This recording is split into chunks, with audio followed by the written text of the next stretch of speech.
LD, tell us about your dog story. Wow. Well, I'm going to tell you this. Amen. When I tell this story, some of you might call on our Father. Y'all might say Jesus. Some of you might laugh.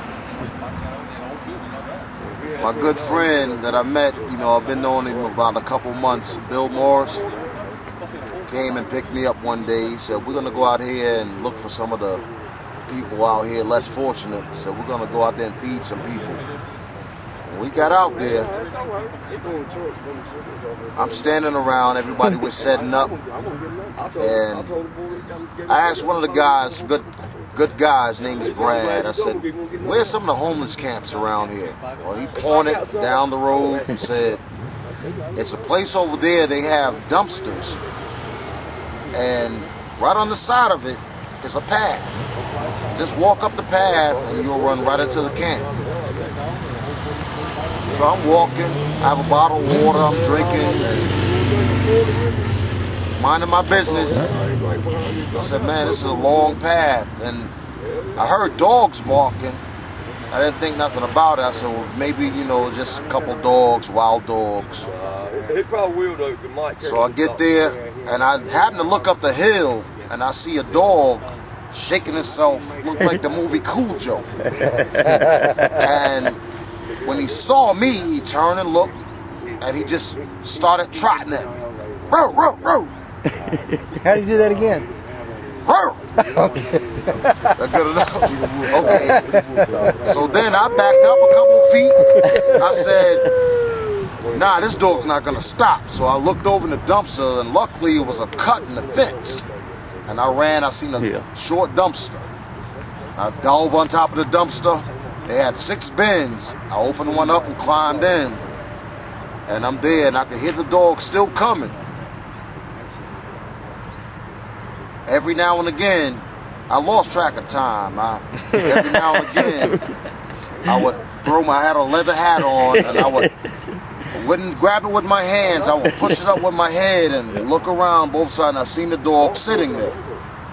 And he was just looking around saying, if I see him, I'm going to get him. And I knew that was what's on his mind. And I sat in there, and I lit a cigarette. And I'm sitting there in the dumpster, I'm about to choke to death on my own cigarettes. And every now and again, I would have to push the top up and let some of the smoke out. I said, I hope he doesn't smell these cigarettes. So finally, I look up. I don't see him anymore.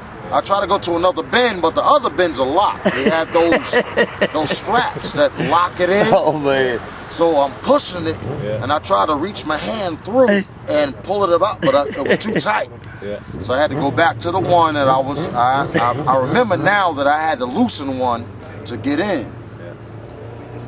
When I first got on top of the dumpster, I laid back. And I'm saying, no, this dog looks big enough, he could jump up here.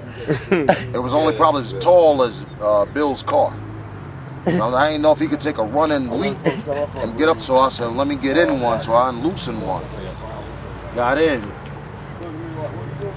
there, I looked up, finally I saw him going, but so many dumpsters out there, I couldn't see where he might have went.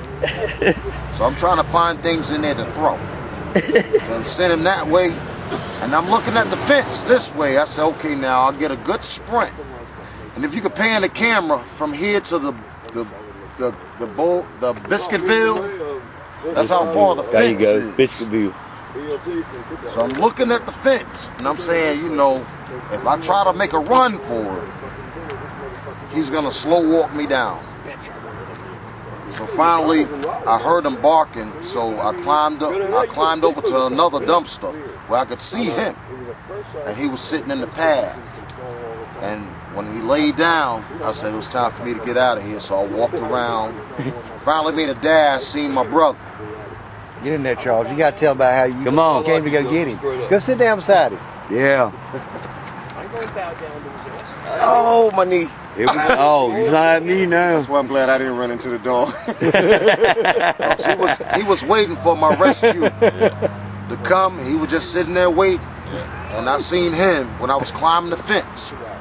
He was like, "What in the world are you doing, man?" I said, "You're not even gonna believe this." Man. No, but what it was, Bill and I was talking. We were talking back. We were feeding the people, and we were talking, and we found ourselves talking for like an hour or so. And then I just thought about it. I was like, "Where's Lindell at? Where's LD?"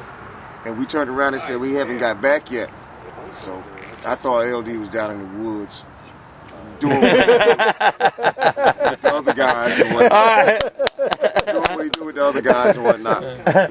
And come to find out, he was in the dumpster the whole hour. The whole hour and some change. And I go look for him. And he comes back across the street, just clothes are torn and dirty and whatnot. He was filthy. And he was looking real bad. And he tells me he's been in that dumpster for an hour. Nevertheless, never did find the cat. Never found the cat.